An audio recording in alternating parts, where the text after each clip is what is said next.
I've always been fascinated by the odd and inexplicable.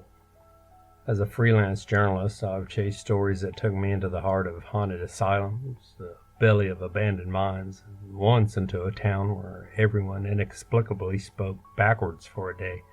But these adventures, as unsettling as they were, seemed like child's play compared to the night I spent in the motel that existed as though it had been forgotten by time itself. The motel was an isolated relic, a lone building standing defiantly against the encroaching wilderness. It was placed so strategically at the end of the road that it seemed like it marked the boundary of reality itself, as if beyond it lay a world unknown to mankind.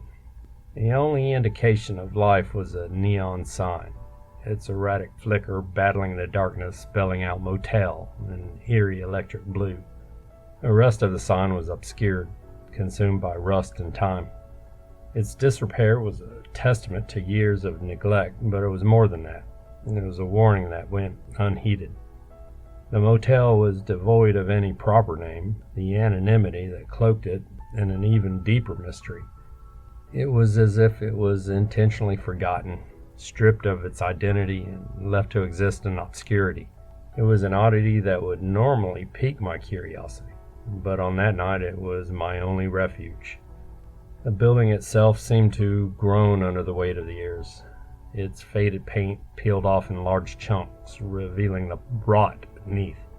Its windows stared blankly at the world, like the vacant eyes of a corpse, while the wind whistled through the cracks, humming a mournful tune.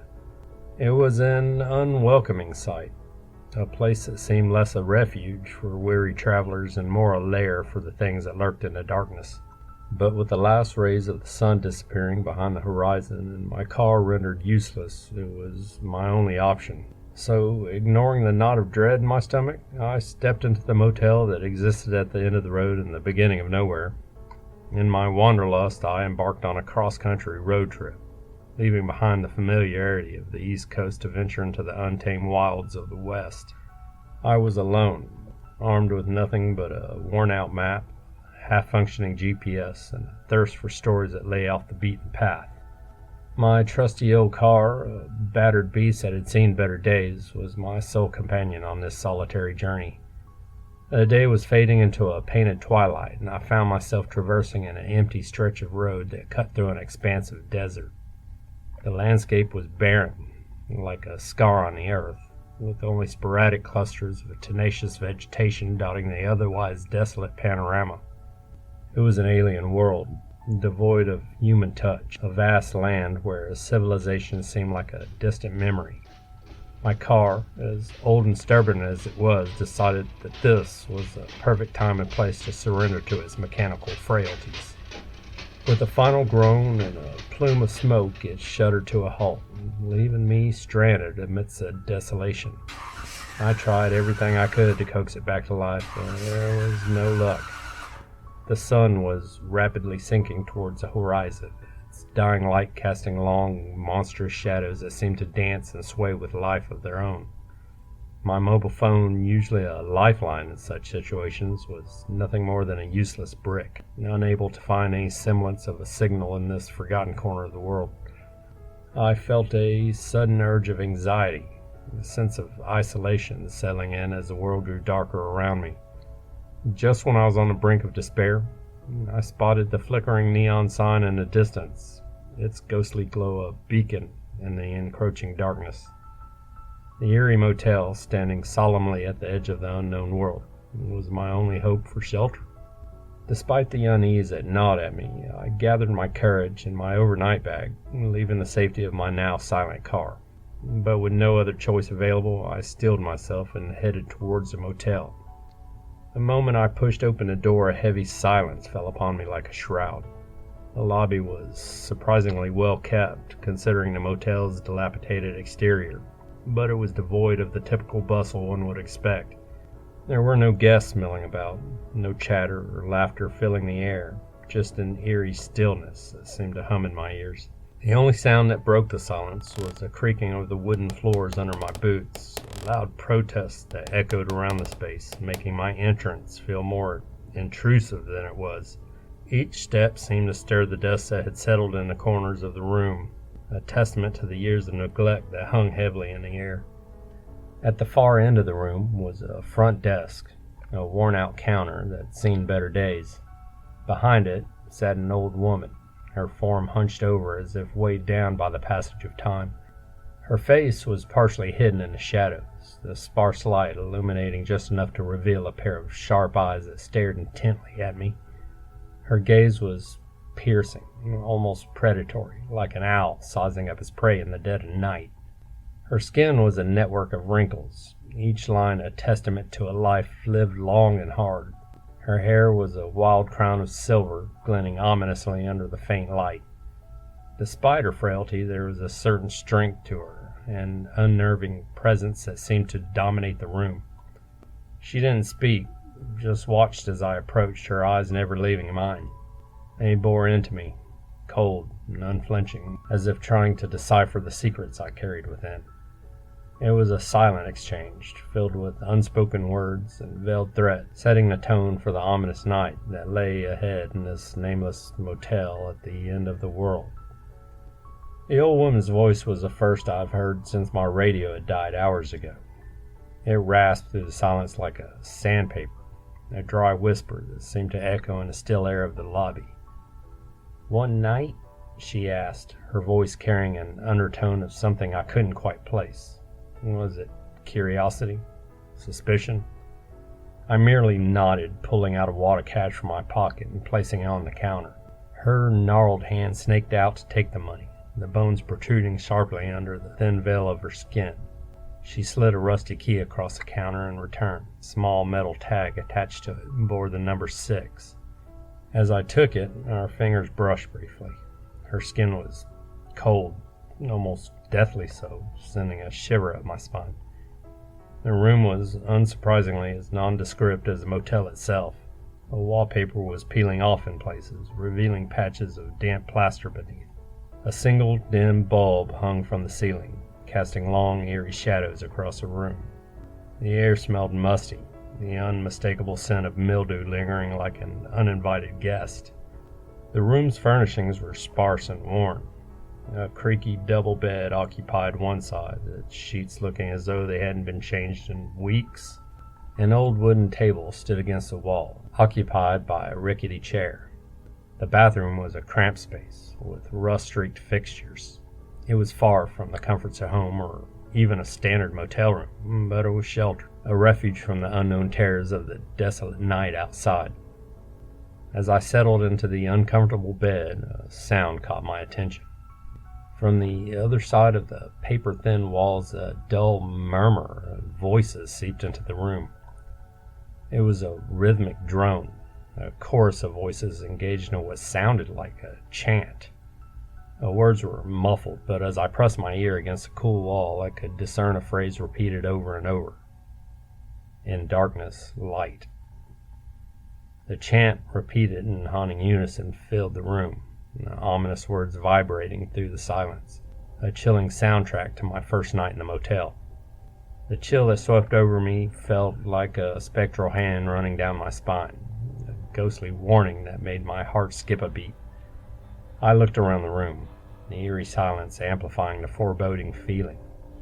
The wind whistled through the cracks in the window, a mournful tune that seemed to carry whispers of untold stories. I tried to convince myself that it was just the wind causing the chill, a logical explanation to quell the rising dread. Despite the unease, I decided to sleep, hoping the morning light would banish the night's unsettling atmosphere. I crawled under the musty blanket, shutting my eyes tight, as if it could block out the disconcerting reality. But sleep was as elusive as a mirage in the desert. The chanting from the neighboring room persisted, the strange phrase, "in darkness light," seeping into my consciousness, growing louder and more fervent with each passing hour. It was as if the chant was a living entity, growing stronger as the night deepened. Frustrated and unnerved, I decided to investigate. Part of me hoped to find a group of enthusiastic Latin scholars or eccentric historians, anything that could explain the bizarre chant. Stepping out of the room, the motel was a completely different entity under the shroud of darkness. The previously deserted building was now alive. Shadows danced behind curtains, suggesting movement and life. Hushed figures, cloaked in darkness, were moving in a procession toward the back of the property, their faces hidden from view. A morbid curiosity gripped me. The journalist in me saw a story waiting to be unraveled, even as the rational part screamed to get back in the car and leave. But I couldn't. I was drawn to the unfolding mystery like a moth to a flame. So, with bated breath and a rapidly beating heart, I followed the procession, maintaining a safe distance, stepping further into the unknown. A barn-like structure, tucked away at the back of the property, was an unassuming edifice that bore the marks of time and neglect. It was bathed in a soft, eerie light that spilled out from the open doors, casting an uncanny glow on the surrounding area. I edged closer, my curiosity pushing me forward, urging me to unveil the secrets that lay within. I took cover behind a stack of old crates, their wood splintered and worn, a fitting hiding spot in this forgotten corner of the world. As I cautiously peered around the edge, the sight before me sent a wave of icy fear crashing through me, freezing the blood in my veins. The motel guests, previously unseen and unheard, were now assembled in a macabre tableau. They stood in a circle, their bodies cloaked in dark robes that swallowed the faint light, their faces hidden behind hoods, rendering them faceless specters. And they were silent, save for the low drone of the chant that still echoed around the barn, a haunting hymn that now sounded even more ominous. At the heart of the circle stood the old woman from the front desk. She was transformed from the frail figure behind the counter to a commanding presence. Dressed in a crimson robe that starkly contrasted the muted colors of the others, she was a figure of authority, of reverence. Her eyes, previously cold and unflinching, were now ablaze, a fanatic glow lighting them from within.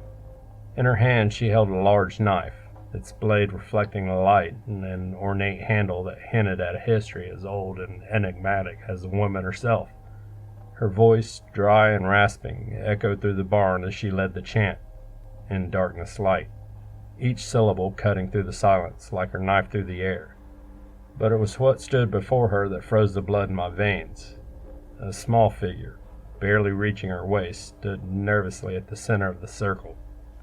It was a girl, no more than 10, her face pale, terrified.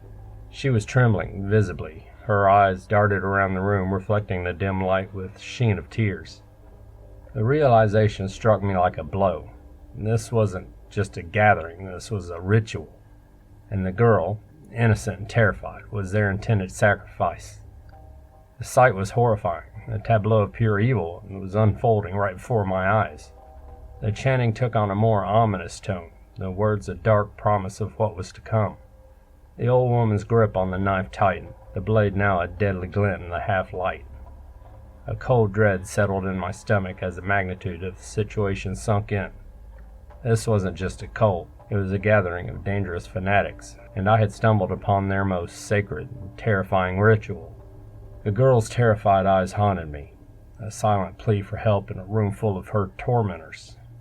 The fear was paralyzing, a vice-like grip around my heart. But amidst the terror, I knew I'd stumbled upon a story that was as horrifying as it was intriguing. As the chant swelled around me, I forced myself to stay still, to observe, to understand. I was a stranger in the heart of darkness, and escape was not an option, not yet. Just as my mind began to race, attempting to process the grotesque spectacle before me, a cold hand suddenly clamped over my mouth. The world around me narrowed to the stinging scent of unwashed skin and a tightening grip that held me captive. I was yanked back, my body colliding with a solid figure as I was dragged into the void. A scream bubbled up in my throat, but it was muffled by the hand that held me in a vice-like grip. Panic surged through my veins, my heart pounded against my ribcage like a wild animal trying to escape its cage. A cold voice, a chilling whisper, slithered into my ear. "You shouldn't be here." The voice was as dark as the night around us, a warning and a threat rolled into one. The following moments were a chaotic whirl. I remember the adrenaline-fueled struggle, my desperate attempts to break free, the cold terror that gnawed at my insides. I remember the sharp pain that bloomed at the back of my head, blinding me, and then nothing. The world around me faded into a terrifying oblivion. The chanting voices, the last thing I heard before the darkness claimed me. The realization hit me hard. The cult hadn't just warned me to leave, they had given me a grisly token to ensure their message was clear.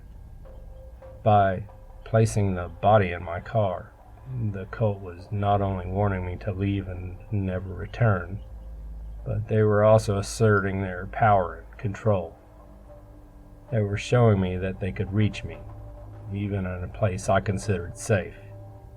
The act was meant to evoke fear and terror, to ensure that I would not attempt to expose them or return to the motel.